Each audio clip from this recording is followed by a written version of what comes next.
जय हिंद, नमस्कार। कैरिबियन पर आपको बहुत बहुत स्वागत है। क्लास 12 फिजिक्स चैप्टर नंबर 7 प्रत्यावर्ती धारा।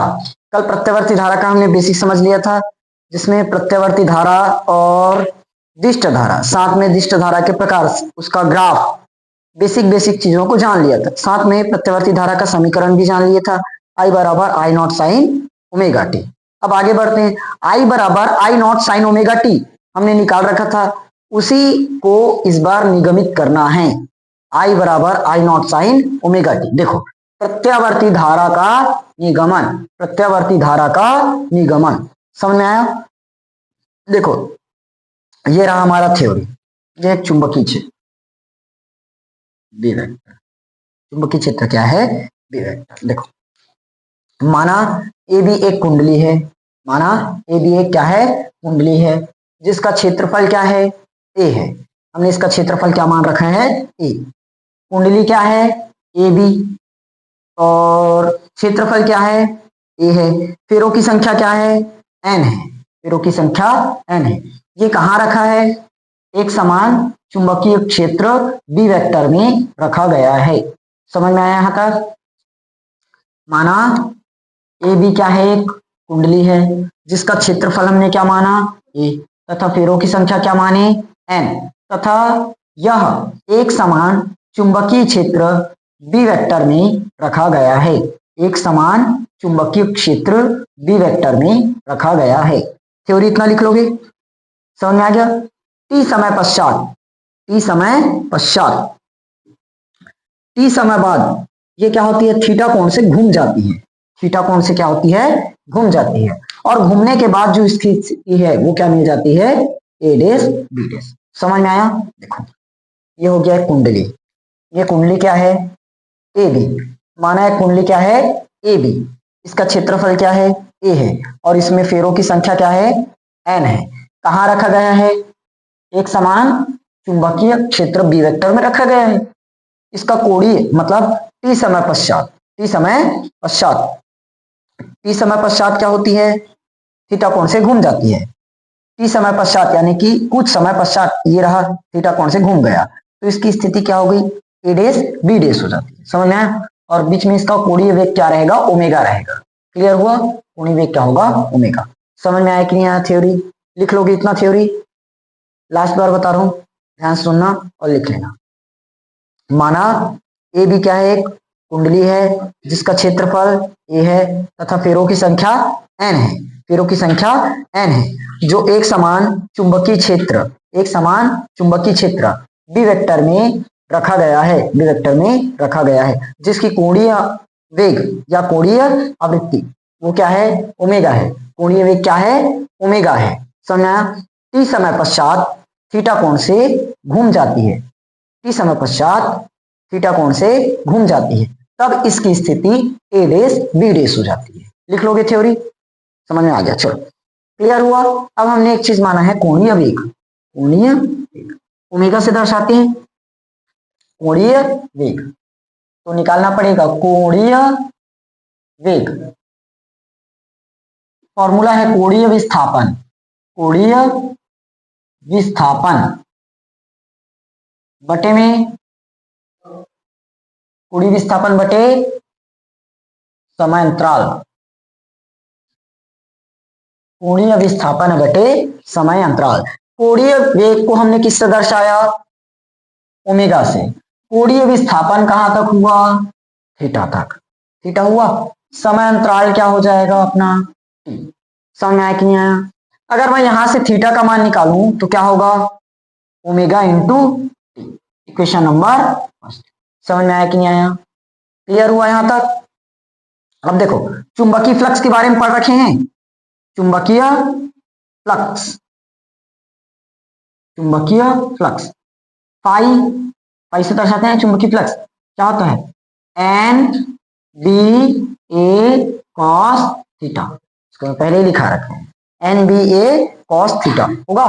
अगर हम इसका मान रखें थीटा का, तो क्या हो जाएगा? फाई बराबर एन बी ए कॉस थीटा की जगह ओमेगा टी, थीटा की जगह क्या आ जाएगा? Omega T. समझ में आया यहां तक? ठीक, क्लियर। अब हमने फैराडे का द्वितीय नियम पढ़ रखा है। फैराडे के द्वितीय नियम से, फैराडे के द्वितीय नियम से क्या होगा, विद्युत वाहक बल एप्सिलॉन बराबर माइनस का d phi divided by d. अच्छा, यहां पर इसको ई से भी दर्शा सकते हो, चलेगा। पुस्तक में हो सके ई लिखा होगा या कहीं पर ये दिया होगा विद्युत वाहक बल, समझ आया। तो क्या हो जाएगा, माइनस का d divided by d t. Phi का मान पुट कर देते हैं, N D A cos theta, N D A cos theta. देखो सॉरी, क्या आ जाएगा, ओमेगा टी, ओमेगा।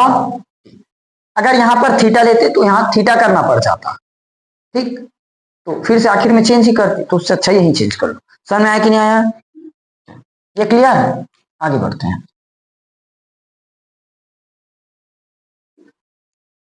अवकलन किसके सापेक्ष कर रहे हो, टी के सापेक्ष, तो टी वाला वैल्यू अंदर रहेगा और बाकी सब बाहर आ जाएगा, कांस्टेंट है। तो एन बी ए सबका सब क्या है, कांस्टेंट, और कॉस ओमेगा टी क्या है, उसका अवकलन करना है। तो ये हो गया माइनस का d by, sorry sorry sorry, minus का माइनस है, एन बी ए बाहर आएगा, एन बी ए बाहर आ गया, तो डी बाय डी टी, अंदर में क्या बच गया, cos omega T, cos omega T आया। तो अब यहां से क्या होगा, माइनस का एन बी ए कॉस थीटा का सॉरी कॉस थीटा का अवकलन minus sine theta, minus sine theta, theta मतलब ओमेगा टी, थीटा हमने किसको माना, ओमेगा टी को, तो यहां थीटा रखना पड़ेगा ना। अब फिर से जिसको x माने हैं उसका अवकलन करते हैं, तो यहां पर x किसको माने हो, साइन x। देखो cos x का अवकलन माइनस साइन x, तो x की जगह ओमेगा टी, तो ओमेगा टी। फिर जिसको x मानते हैं उसका फिर से अवकलन करते हैं, तो ओमेगा टी का अवकलन क्या होगा, ओमेगा, तो ओमेगा सामने आ जाएगा, और समाकलन में रहता तो ये कहां जाता, डिवाइड में जाता। समझ में आया। तो देखो माइनस और माइनस मिलकर प्लस, तो क्या बन गया, एन बी ए ओमेगा साइन ओमेगा टी। समझ में आया कि नहीं आया, यहां तक क्लियर हुआ। अब देखो अगर मुझे अधिकतम मान चाहिए, क्या चीज, अधिकतम मान, तो अधिकतम मान के लिए मैं ओमेगा टी को कितना डिग्री रखूं, अधिकतम मान के लिए ओमेगा टी कितना रखना पड़ेगा, 90 डिग्री, क्योंकि साइन 90 पर अधिकतम मान कहां मिलता है, एक तो 0, 1/2, 1/√2, √3/2 और 1, इसमें सबसे ज्यादा वैल्यू कौन है, एक, और कितना डिग्री पर मिलता है, 90 डिग्री। तो डायरेक्ट साइन ओमेगा टी क्या रख सकते हो, अधिकतम, अधिकतम मान के लिए, मान के लिए साइन ओमेगा टी क्या हो जाएगा, 1, साइन ओमेगा टी 1। मतलब ओमेगा टी अगर पूछे तो कितना डिग्री बना है, ओमेगा टी 90 डिग्री। समझ में आया। खैर मैं उसको लिख नहीं रहा हूं, अलग से और लाइन लिख सकते हो चाहो तो याद रखने के लिए, ओमेगा टी बराबर 90 डिग्री, तो साइन 90 बराबर 1। समझ में आया कि नहीं आया। और एन बी ए होगा, और एक चीज क्या है, ओमेगा, एन बी ए ओमेगा, इसको अपन मान देते हैं एप्सिलॉन नॉट। तो अकबर के लिए तो क्या बनेगा, इस पूरे वैल्यू की जगह हमारा क्या आया, नॉट, और sine omega T, sine omega T क्या आ जाएगा, साइन ओमेगा टी। अभी मत रखो ना, अधिकतम मान के लिए एक है करके बता रहे हैं, वैल्यू पुट मत करना। यहां तक समझ में आया, क्या आया, epsilon not sine omega, clear हुआ। ई बराबर, या तो ई लिख सकते हो, अगर यहां बनाते तो ई बराबर क्या बन जाता, ई नॉट साइन ओमेगा, ई बराबर ई नॉट साइन ओमेगा। समझ में आया।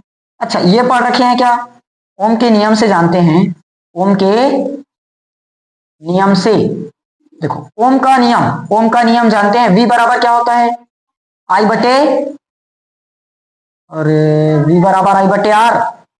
अगर मैं यहां से आई का मान निकालूं तो v के बटे में आर, और अगर विद्युत वाहक बल दिया है तो यहां क्या आ जाएगा, विद्युत वाहक बल, वो आ जाता है ना। समझ में आया कि नहीं आया। अगर यहाँ वोल्टता दिया रहता तो वोल्टता लगाते हैं, विद्युत वाहक बल दिया रहता तो विद्युत वाहक बल लगाते हो, तो विद्युत वाहक बल आ गया। क्लियर हुआ यहां तक?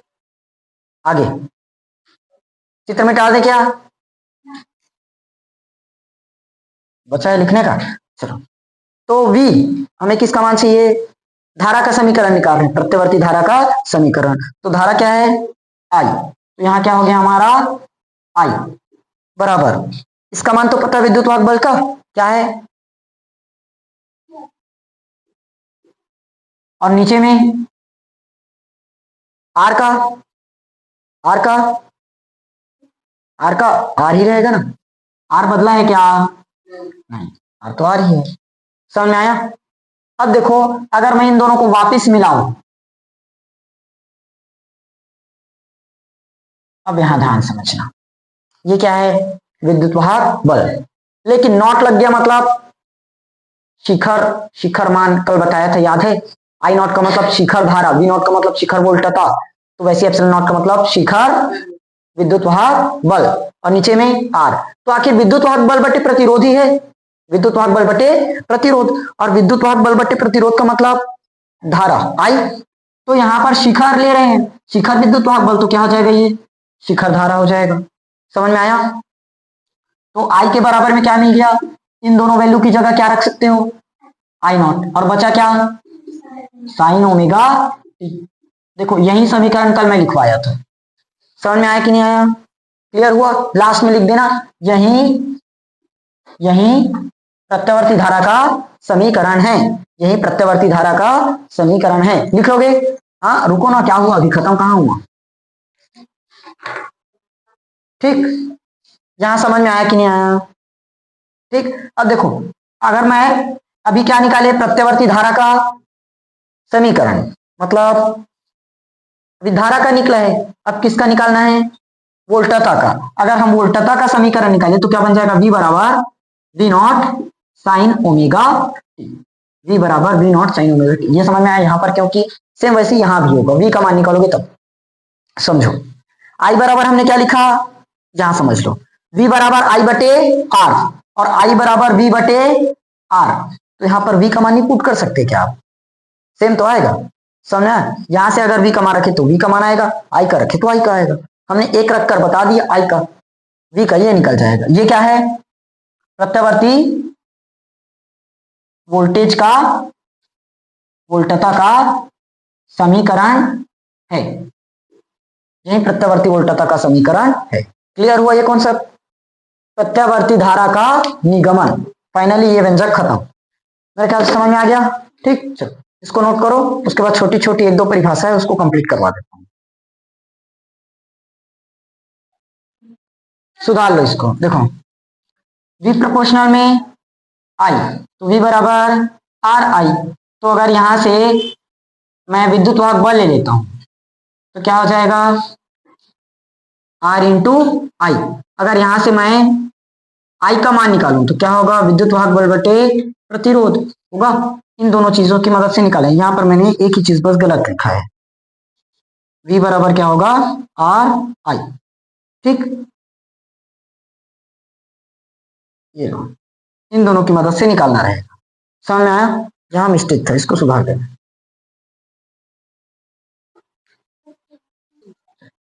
अगला हेडिंग कर लेना प्रत्यावर्ती वोल्टेज, प्रत्यावर्ती, प्रत्यावर्ती वोल्टेज या वोल्टता, प्रत्यावर्ती वोल्टेज या वोल्टता। देखो, प्रत्यावर्ती धारा, प्रत्यावर्ती धारा परिपथ की दो बिंदुओं के बीच विभवांतर, दो बिंदुओं के बीच विभवांतर क्या कहलाता है?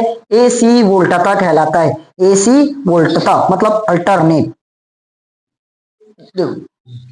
क्या लिखेंगे? प्रत्यावर्ती धारा परिपथ के किन्हीं दो बिंदुओं के बीच, दो बिंदुओं के बीच क्या होगा? विभवांतर, विभवांतर खाली स्थान कहलाता, इसको लिख लेना। समझा? V बराबर हमने अभी समीकरण निकाला था, V not sine omega T. V मतलब प्रत्यावर्ती वोल्टेज, V नॉट मतलब शिखर वोल्टेज, समझ में आया?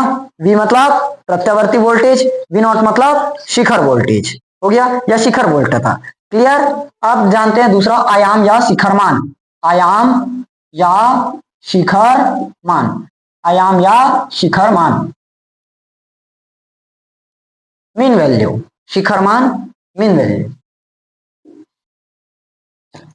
शिखर मान किसको कहते हैं? अधिकतम मान को ही शिखर मान कहते हैं, चाहे धारा का अधिकतम मान हो या वोल्टेज का अधिकतम मान हो, अधिकतम मान को शिखर मान कहते हैं। अब अगर यहां अगर हमें बताना पड़े तो V नॉट क्या है? अधिकतम मान, अधिकतम मान, अधिकतम मान के लिए साइन ओमेगा टी कितना रखना पड़ेगा? 90 डिग्री, मतलब साइन ओमेगा टी कितना बन गया? 1। तो मिल गया ना, V बराबर क्या मिल जाएगा? V not. वोल्टेज क्या मिल गया? अधिकतम। वोल्टेज क्या मिल गया? अधिकतम, क्योंकि एक रख दी, एक में ज्यादा मिलेगा, तो V नॉट क्या है अब? अधिकतम। और यही अधिकतम को क्या बोलते हैं? शिखर मान।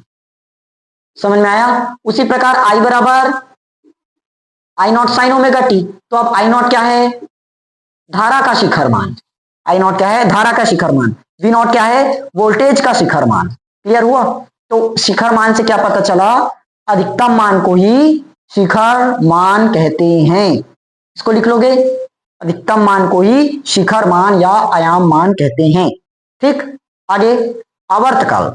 आवर्तकाल, पीरियोडिक टाइम। देखो, एक कल प्रत्यावर्ती धारा पढ़ाते टाइम मैं चक्र के बारे में बताया था, 2 अर्धचक्र रहता है, एक धनात्मक अर्धचक्र और एक ऋणात्मक। आवर्तकाल चलो लिखवा देता हूं पहले। आवर्तकाल, आवर्तकाल एक पीरियोडिक टाइम, इंग्लिश में लिख लेना, एक पूर्ण चक्र में, एक पूर्ण चक्र में लगा समय, लगा, इसको पूरा डिटेल में लिखोगे, ऐसे खाली मत छोड़ देना, मैं शॉर्ट में करवा रहा हूं करके। प्रत्यावर्ती धारा परिपथ के या प्रत्यावर्ती धारा को, प्रत्यावर्ती धारा को एक पूर्ण चक्र करने में, एक पूर्ण चक्र पूर्ण करने में जितना समय लगता है वही उसका आवर्तकाल कहलाता है। समझ आया? प्रत्यावर्ती धारा को, प्रत्यावर्ती धारा को एक पूर्ण चक्र पूर्ण करने में, एक पूर्ण चक्र पूर्ण करने में लगने वाले समय को उसका आवर्तकाल कहते हैं। लिख लोगे इसको। आवर्तकाल किससे दर्शाते हैं? टी से, तो 2 पाई अपॉन ओमेगा, याद रखना, T is equal to 2 pi upon omega. समझ में आया कि नहीं आया? क्या जाने? प्रत्यावर्ती धारा को, प्रत्यावर्ती धारा को एक पूर्ण चक्र पूर्ण करना है, मतलब एक चक्र पूर्ण करना है, तो धारा को एक चक्र पूर्ण करने में लगने वाला समय, मैं शॉर्ट में लिखा था इसलिए पूर्ण चक्र में लगा समय लिखा। समझ में आया? पूरा डिटेल लिखोगे अपने हिसाब से, कैसे भी हो परिभाषा बना लेना, लिख लोगे इसको। अब समझना, जैसे 2 अर्धचक्र होगा, धनात्मक अर्धचक्र और ऋणात्मक। ये हो गया हमारा, इधर दर्शा देते हैं V नॉट, और इधर क्या है हमारा? I, नहीं V, इधर V और इधर I। यहां से ग्राफ स्टार्ट होगा इस तरह से, आ गया। तो ये वाला क्या है हमारा? धनात्मक अर्धचक्र, और ये ऋणात्मक, क्योंकि नीचे के लिए ऋणात्मक।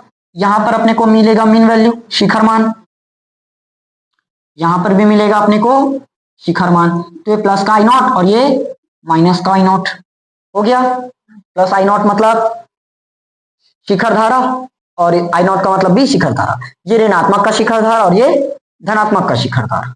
समझ में आ गया? क्लियर हुआ? तो एक अर्धचक्र, एक अर्धचक्र कितना डिग्री बनता है? 180 डिग्री, यानी कि पाई। फिर ये वाला भी अर्धचक्र कितना डिग्री बनेगा? ये भी पाई, तो पाई और पाई मिलकर 2 पाई। समझ में आया? और अधिकतम मान कहां पर मिलेगा? Peak value pi by 2। समझ में आया? क्लियर हुआ? ये भी क्या होगा हमारा? 3 पाई बाई 2, अधिकतम मान, शिखर मान या पीक वैल्यू। ठीक, क्लियर हुआ? समझ में आया कि नहीं आया? तो एक पूर्ण चक्र करने में लगने वाला समय, एक चक्र पूर्ण करेगा, तो यहां पर पहुंचा मतलब अर्धचक्र हुआ, फिर से एक और अर्धचक्र कंप्लीट करेगा, लेकिन इस बार ऋणात्मक में करेगा, तो दोनों को मिलाकर क्या हुआ? एक पूर्ण चक्र। तो पूर्ण चक्र कितना लगा? 2 पाई। समझ में आया? और पूर्णिया एक ओमेगा। क्लियर हो गया? समझ में आया यहां तक? अब आवृत्ति जानते हो? आवृत्ति क्या आ जाएगा? आवृत्ति। आवर्तकाल के विक्रम को क्या कहते हैं? आवृत्ति। यानी कि प्रत्यावर्ती धारा, प्रत्यावर्ती धारा एक सेकंड में जितने चक्र पूर्ण करती है, एक सेकंड में जितने चक्र पूर्ण करती है,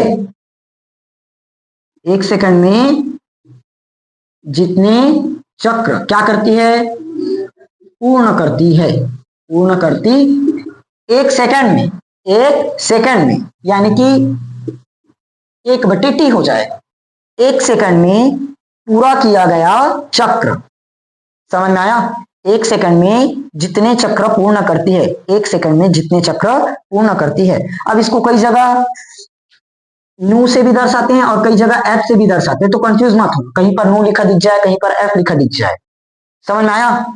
तो न्यू बराबर क्या जाने 1/t, तो पलट दो सीधा, पलट दो, क्या हो जाएगा? ओमेगा अपॉन 2 पाई। वैल्यू पुट करोगे तो ओमेगा अपॉन क्या मिलेगा? 2 पाई। समझ में आया कि नहीं आया? अगर मैं यहां से कोणीय वेग निकालूं या कोणीय आवृत्ति 2 पाई इंटू एफ या 2 पाई इंटू न्यू। समझ में आया कि नहीं आया? क्लियर हुआ? ये था पूरा का पूरा आज का थ्योरी पोर्शन। हो गया?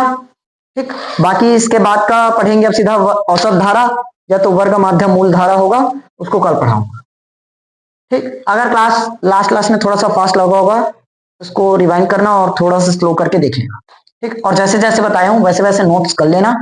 यहां तक तो मैंने खुद लिखवाया है, इन दोनों का परिभाषा बस थोड़ा सा बनेगा लिखते हुए, तो इसको अच्छे से लिख लेना। ठीक। और पूरा कॉपी अच्छे से कंप्लीट करते चलना। ओके, चलो मिलेंगे अपन कल नेक्स्ट टॉपिक के साथ।